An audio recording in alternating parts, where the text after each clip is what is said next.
नमस्कार साथियों, मैं विजय व्यास आप सभी का एक बार फिर से हार्दिक स्वागत करता हूं बाल विद्या मंदिर सीनियर सेकेंडरी स्कूल खत्रीपुरा नागौर के ऑनलाइन एजुकेशन प्लेटफॉर्म पर। साथियों, पिछले वीडियो में अपन फ्रांसीसी क्रांति पर चर्चा कर रहे थे और अपन ने जाना था कि फ्रांस के अंदर संवैधानिक राजतंत्र की स्थापना हो जाती है।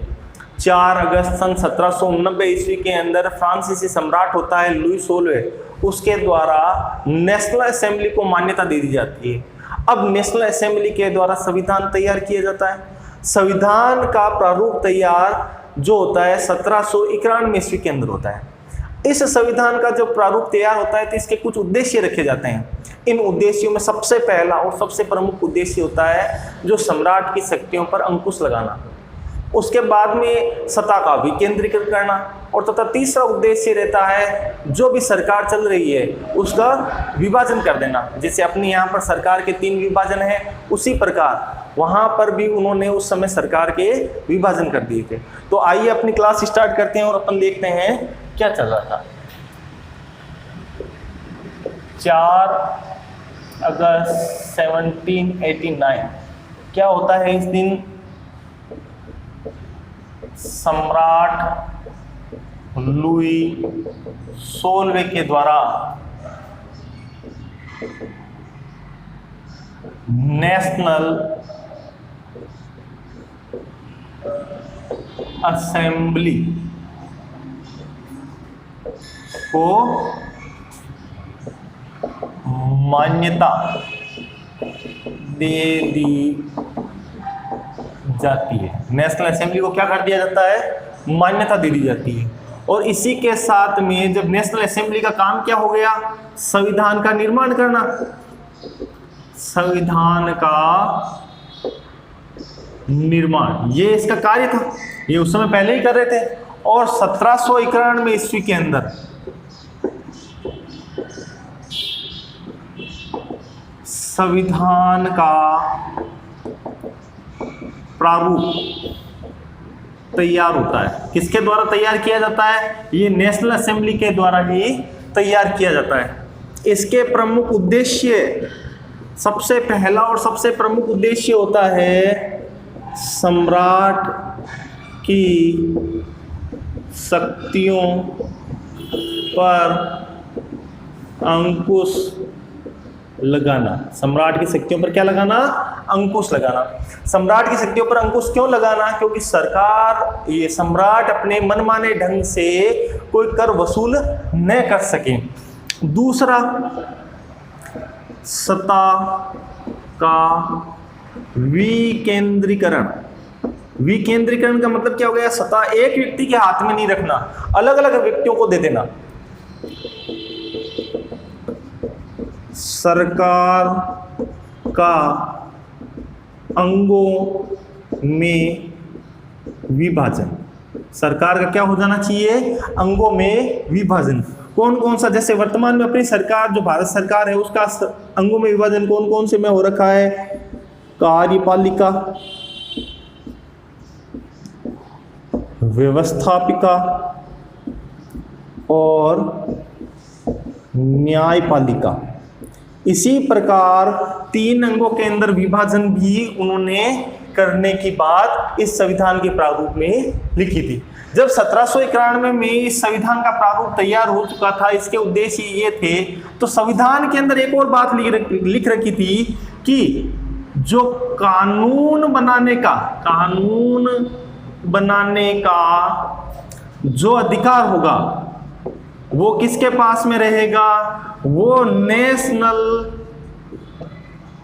असेंबली के पास में रहेगा। और इस नेशनल असेंबली में 745 व्यक्ति रहेंगे। ये कहाँ लिखा गया? उस फ्रांसीसी संविधान के अंदर लिखा गया। अभी अपन किसके बारे में बात कर रहे हैं? अभी जो यहाँ पर संवैधानिक राजतंत्र चल रहा है। अभी एक बात ध्यान रखना, राजतंत्र खत्म नहीं हुआ है, राजतंत्र चल रहा है। लेकिन राजतंत्र पर अंकुश लगाने के लिए कौन आ गया है? संविधान आ गया है। इसकी अपन चर्चा कर रहे हैं। तो संविधान में लिख दिया कानून बनाने का अधिकार किसके पास में रहेगा? नेशनल असेंबली के पास में रहेगा। और नेशनल असेंबली के अंदर 745 व्यक्ति बैठेंगे, यानी ये सब मिलकर ही कानून बनाएंगे। तो अपन एक आरेख बनाकर देखते हैं, नेशनल असेंबली किस प्रकार सम्राट की शक्तियों पर अंकुश लगाती थी और किस प्रकार यह 745 का निर्वाचन होता है। आपने इसका स्क्रीनशॉट ले लिया होगा, चलो फिर साफ करते हैं, एक आरेख के द्वारा समझने की कोशिश करते हैं।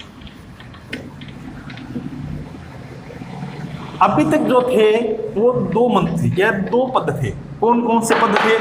एक तो पहला पद था आपके सम्राट, ये तो पद था ही था, सर्वोच्च पद था। और सम्राट ये कौन थे? मंत्री थे। और अभी तक ये दोनों ही क्या थे? निरंकुश थे। लेकिन अब एक संगठन बन गया है जिसका नाम है नेशनल असेंबली। अब नेशनल असेंबली का काम क्या हो गया? कानून का निर्माण करेगा। कैसे कानून का निर्माण करेगा? इस प्रकार के कानून का निर्माण करेगा जिससे इन दोनों पर क्या कर सके? नियंत्रण कर सके। इन दोनों पर क्या कर सके? नियंत्रण कर सके। अब देखो, यहां पर नियंत्रण करने के लिए, सम्राट को नियंत्रण करने के लिए नेशनल असेंबली है और मंत्रियों को नियंत्रण करने के लिए नेशनल असेंबली है। और नेशनल असेंबली के सदस्यों की संख्या अपन ने देखी थी 745 सदस्य। ये अपन ने वहां पर संविधान के अंदर देखी थी। अब ये 745 सदस्यों का निर्वाचन कौन करेगा? ये निर्वाचन वोट के द्वारा निर्वाचित सदस्य करेंगे। ये कौन करेंगे? निर्वाचित सदस्य। अब ये निर्वाचित सदस्य कौन हो गए? ये निर्वाचित सदस्य सक्रिय जनता में से चुनकर आएंगे। ये सक्रिय जनता में से चुनकर आएंगे और इनकी संख्या रहेगी 50,000। 50,000 संख्या। ये 50,000 संख्या मिलकर 745 सदस्यों को वोट के माध्यम से चयन करेंगे। लेकिन ये जो निर्वाचित सदस्य है, इनका चयन कौन करेगा? इनका चयन करेगी जनता। कैसी जनता? सक्रिय जनता। कैसी जनता है? सक्रिय जनता। जब सक्रिय जनता है इसका मतलब क्या हो गया? एक निष्क्रिय जनता भी होगी। भाई सक्रिय है जब निष्क्रिय भी होगी। अब अपन एक बार देखते हैं सक्रिय और निष्क्रिय की अवधारणा समझते हैं। सक्रिय क्या होता है और निष्क्रिय क्या होता है? सक्रिय जनता बनने के लिए उसे 3 शर्तों का पालन करना था। सबसे पहली शर्त, वो पुरुष होना चाहिए। वो क्या होना चाहिए? पुरुष होना चाहिए। दूसरी शर्त, 25 वर्ष की आयु से अधिक होनी चाहिए, यानी मताधिकार की जो न्यूनतम आयु थी 25 वर्ष थी। और किसको दे रखी थी? केवल पुरुषों को दे रखी थी, महिलाओं को नहीं दे रखी थी। तीसरा था, अपनी मजदूरी का कम से कम 3 दिन का वेतन कर के रूप में अगर सरकार को चुकाएगा तो ही वो मतदान कर पाएगा। अगर वो 25 वर्ष की आयु से अधिक है, पुरुष है और 3 दिन की आय को टैक्स के रूप में नहीं देता है तो वो वोट नहीं दे पाएगा। तो वोट देने के लिए तीनों शर्तों का होना जरूरी था। तीनों शर्तें रहेंगे वही सक्रिय नागरिक है। यहाँ की जनसंख्या उस समय थी 2.8 करोड़। 2.8 करोड़ में से ये लगभग 3 करोड़ हो गया, यानी 2.8 करोड़ में से केवल 40 लाख ही लोग थे वो सक्रिय नागरिक थे। बाकी सभी कौन थे? निष्क्रिय नागरिक। अब निष्क्रिय नागरिक में एक वर्ग तो सीधा सीधा आ गया। कौन सा वर्ग आ गया? महिला वर्ग। ये तो सीधी निष्क्रिय नागरिक हो गई। 25 वर्ष से छोटे बच्चे, ये भी निष्क्रिय नागरिक हो गए। तीसरे वो वर्ग जिनकी आय बहुत कम थी और वो आयकर के रूप में नहीं दे सकते थे। तो अपन ने सक्रिय जनता के बारे में देखा था। इनको एक विशेष अधिकार था जिसका नाम है मताधिकार। मताधिकार केवल किसके पास था? सक्रिय जनता के पास था। और सक्रिय जनता के लिए अपन ने 3 बातें लिखी है। पहली कौन सी है? पुरुष होना चाहिए। दूसरा, 25 वर्ष की आयु से प्लस यानी अधिक होना चाहिए। और तीसरा, 3 दिन का वेतन कर के रूप में चुकाए। अगर वो अपने 3 दिन का वेतन कर के रूप में चुकाता है तो वो सक्रिय नागरिक है। बाकी सभी क्या होंगे? निष्क्रिय नागरिक होंगे। तो उस समय 2.8 करोड़ में से सक्रिय नागरिक कितने थे? में से मात्र 40 लाख लोग ही सक्रिय नागरिक, 40 लाख लोग ही केवल वोट देने का अधिकार था, बाकी सभी जनता को वोट देने का अधिकार नहीं था। ये सक्रिय नागरिक वोट देकर किसे चुनते थे? इन 50,000 संख्या को चुनते थे जो निर्वाचित सदस्य कहलाते थे। ये निर्वाचित सदस्य वोट देकर अपने में से ही 745 सदस्यों का एक संगठन बनाते थे जिसे नेशनल असेंबली कहते हैं। नेशनल असेंबली का काम था कानून का निर्माण करना, यहां वो लिख देते हैं कानून निर्माण। और क्या काम था? और भाई इन पर अंकुश रखना। यहां तक तो ठीक है बात। ये जनता जो सक्रिय जनता थी एक और व्यक्ति का निर्वाचन करती थी, यानी वोट के माध्यम से। ये भी किस माध्यम से करती थी? सभी काम वोट के माध्यम से हो रहे हैं, तो लोकतंत्र की प्रस्तावना यहां से ही आई है। तो अपन यहां पर देखेंगे ये वोट किसको वोट देकर चुनते थे? न्यायाधीश को। किसको चुनते थे? न्यायाधीश को भी वोट देकर चुनते थे। तो ये न्यायाधीश को सम्राट मंत्री नहीं चुनते थे और ना ही नेशनल असेंबली के सदस्य चुनते थे। ये वोट देकर न्यायाधीश को, यानी सुप्रीम कोर्ट का जो जज है, यानी सबसे बड़ा जज है, उसको भी यही लोग सीधे वोट के माध्यम से चुनते थे। तो अब अपन देखो सरकार के 3 अंग हो गए क्या? सबसे पहले कानून बनाने वाली संस्था को अपन कहते हैं विधायिका, हाँ ये तो बन गया। उसके बाद में ये काम करने वाले भाई सम्राट और मंत्री, अभी तक इनको काम का अनुभव थोड़ना है, इनको काम का अनुभव थोड़ना है, काम करने वाले तो यही रहेंगे। तो काम करने वाले यानी कार्यपालिका, ये लोग होगी कार्यपालिका, दूसरा अंग हो गया। और न्याय करने वाली न्यायपालिका, न्यायपालिका ये इनका तीसरा अंग हो गया।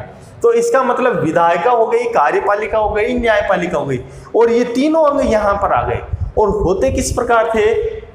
सबसे पहले सक्रिय जनता वोट देती थी, इनको चुनती, निर्वाचित सदस्यों को, निर्वाचित सदस्य नेशनल असेंबली को चुनते, नेशनल असेंबली इन दोनों पर नियंत्रण रखती, और सक्रिय जनता के द्वारा न्यायाधीशों का भी निर्वाचन होता था।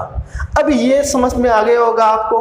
अब अपन आगे चलते हैं। जब इन्होंने संविधान बनाया तो किस प्रकार संविधान बनाया और उस संविधान के अंदर मूल बातें क्या क्या ये उन पर थोड़ा सा अपन प्रकाश डालते हैं। सबसे पहले तो नेशनल असेंबली को कानून बनाने का अधिकार था।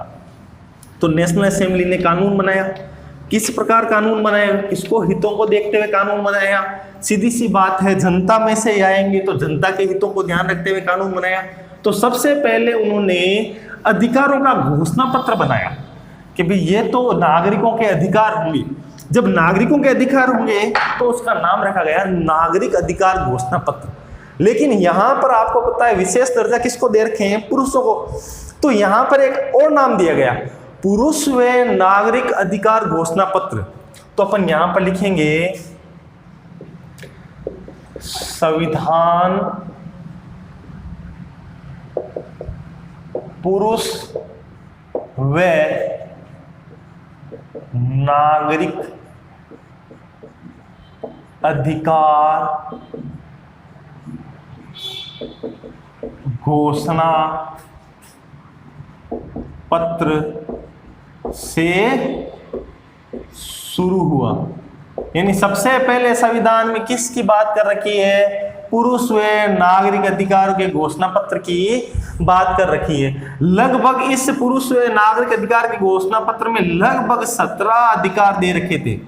17 अधिकार दे रखे थे। सारे 17 पढ़ने की आवश्यकता नहीं है, लेकिन इस संविधान के अंदर 3 ऐसे अधिकार थे जो नैसर्गिक व अहरणीय थे। 3 अधिकार कौन कौन से थे? अगर आपसे पूछ लिया जाए, नैसर्गिक व अहरणीय अधिकार कौन कौन से थे, या नैसर्गिक व अहरणीय अधिकार लिखो। तो सबसे पहले नैसर्गिक व अहरणीय अधिकारों के अंदर आता है जीवन का अधिकार, ये पहला अधिकार था। उसके बाद में दूसरा अधिकार आपके आता है अभिव्यक्ति की स्वतंत्रता का अधिकार। तीसरा अधिकार आता है आपके कानूनी बराबरी का अधिकार, कानूनी बराबरी का अधिकार। ये 3 अधिकार नैसर्गिक व अहरणीय थे।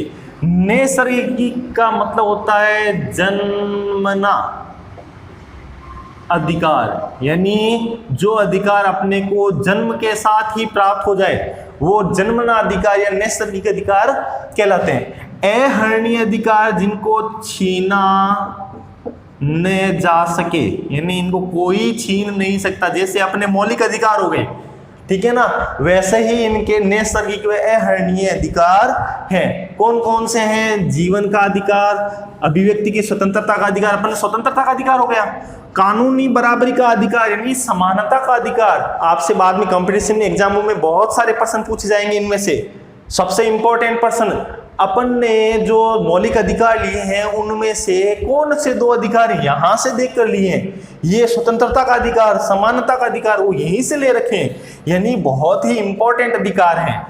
अब देखते हैं नैसर्गिक व अहरणीय अधिकारों की रक्षा का दायित्व किसका है?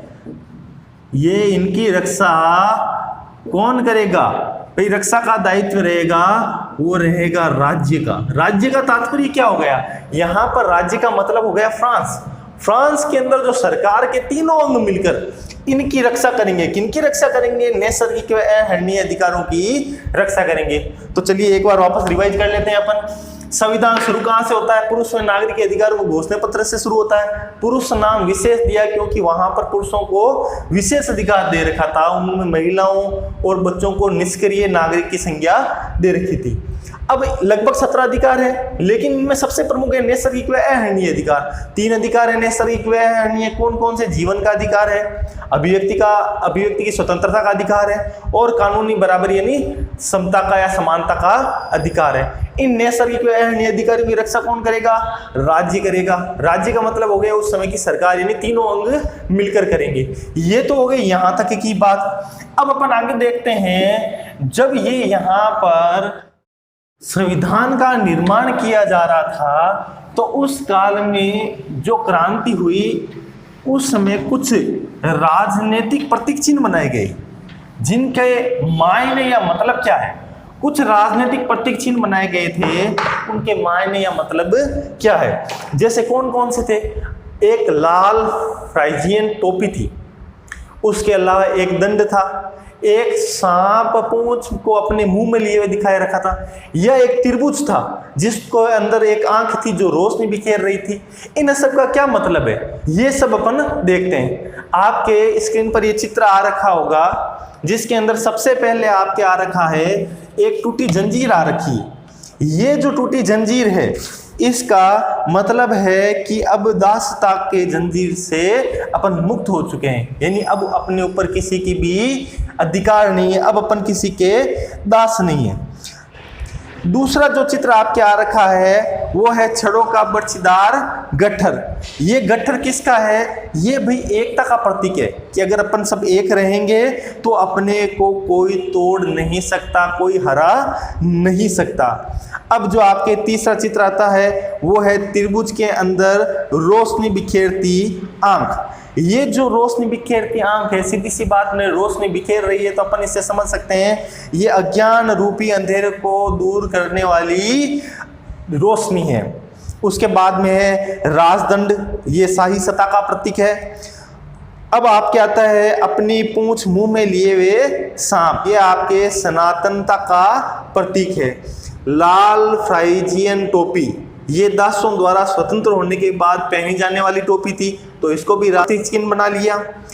नीला सफेद लाल, ये फ्रांस के राष्ट्रीय रंग हो गए। डेनो वाली स्त्री, डेनो का मतलब क्या हो गया? ये आपके पंख, पंख वाली जो स्त्री है ये कानून का मानवीय रूप। जैसे अपने यहाँ पर एक आपने देखा होगा कोर्ट के अंदर या फिल्मों के अंदर देखा होगा कि आंखों पर पट्टी बांधी हाथ में तराजू लिए हुए एक स्त्री को दिखाया जाता है, और अपने भी उसको कानूनी देवी की मान्यता या दर्जा दे रखा है, वैसे ही वहां पर है ये डेनो वाली स्त्री। और उसके बाद में सबसे अंतिम में आता है विधिपट। विधिपट क्या है? कानून सबके लिए समान है और उसकी नजर में सब बराबर है। इसका तात्पर्य क्या हो गया? विधिपट कानूनी दृष्टि में समानता का प्रतीक है। अब आप देखिए, सभी राष्ट्र अपने अपने जो राजनीतिक मानक चिन्ह है या जो प्रतीक चिन्ह है वो बनाते हैं। क्यों बनाते हैं? ये लोगों को इकट्ठा रखती है। जैसे अपना तिरंगा झंडा है, अपन उस तिरंगे झंडे को जब देखते हैं तो हमारे मन के अंदर क्या भाव आते हैं? ये हमारा एक राष्ट्र प्रतीक चिन्ह है। हमारे अंदर ये आता नहीं, ये हमारा है। बस ये हम की भावना लाने के लिए ऐसे राजनीतिक प्रतीकों का इस्तेमाल लिया जाता है। अब राजनीतिक प्रतीकों का इस्तेमाल लेते हैं तो राजनीतिक इतने सारे प्रतीकों का इस्तेमाल क्यों लिया? फ्रांस की अधिकतर ग्रामीण जो जनसंख्या थी वो क्या थी? अनपढ़ थी। और एक अनपढ़ व्यक्ति को समझाने का सबसे अच्छा तरीका होता है उसे आप चित्र देखकर समझाओ। तो चित्र दिखाकर अगर समझाया जाए तो वो बहुत ही अच्छी तरीके से समझता है, उसको लिखित रूप से समझाने की आवश्यकता नहीं होगी। तो आज के लिए इतना ही।